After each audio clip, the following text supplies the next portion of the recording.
Hi everyone, my name is Michaela, and today I'm going to be showing you a brief overview of the ePortfolio that I recently created for our semester-long final project. So to begin, I'll show you the home page. In the top left-hand corner, you could see my name displayed and that it's my portfolio. The top right-hand corner is a menu bar with Home, LTLE 370, and Contact as options.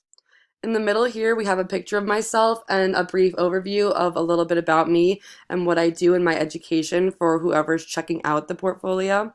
And as you scroll down the page, you could see a brief overview of the LTLE 370 projects that I've recently done. It gives you just a glimpse into 3 of those, but if you were to visit the page for LTLE 370, you could access more of those projects. Once you move further down the page, you could see my social media accounts and the links to that. If you were to click here, you could reach my Facebook, my Twitter, my YouTube channel.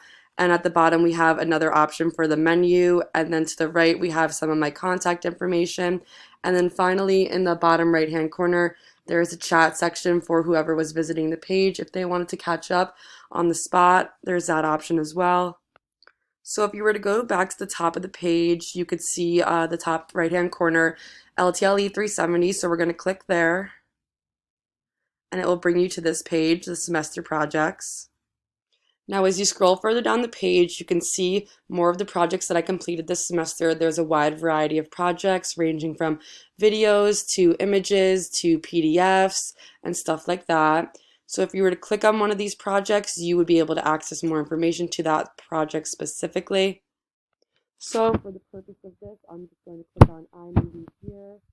And here is the title of what it was and a little brief overview of what the task was for this assignment. Here's a copy of the assignment if you wanted to view that.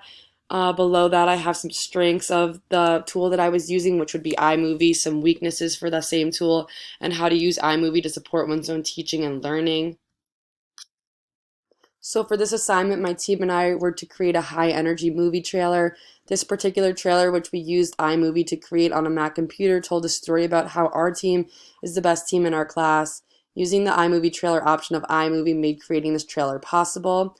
And some strengths of the iMovie trailer option of iMovie makes it easy for users to create a trailer of any sort with a variety of different templates to use, allowing for diverse options. Additionally, you may start from scratch and create your own. Using a template makes it easy for beginners to use and understand this platform. For weaknesses, iMovie consists of many small and precise functions that are key to achieving the most successful outcome. It is important to pay attention to detail when using iMovie in order to address all of the small details, especially when using a trailer template. And how to use iMovie to support one's own teaching and learning. Using iMovie in classroom projects is a great way to promote a culture of collaboration and cooperation among students. They can work in groups to create iMovies that include text, photos, sound to represent their projects.